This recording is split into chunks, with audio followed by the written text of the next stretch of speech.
விஜய்க்கு வாய்ப்பு வாங்கி கொடுத்தார். நீ எஸ்.ஏ. சந்திரசேகர பையனா இல்லைன்னு சொன்னா உனக்கு அது இன்னைக்கு இப்படி ஆயிருக்க முடியுமா?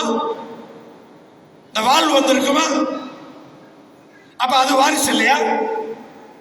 அது வாரிசு இல்லையா? வேற ஏதாவது ஒரு ஆளு இப்படி வந்துட முடியுமா? எஸ்.ஏ. சந்திரசேகர் சினிமாவில் தயாரிப்பாளர், சினிமாவில் டைரக்டர், அவரோட பையன் நீங்க.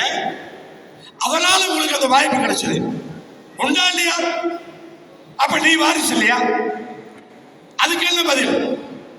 இப்படி ஒவ்வொருத்தரும் ஆளுக்கு ஒரு அஜெண்டா வச்சுக்கிட்டு மக்களை ஏமாத்துற முயற்சி.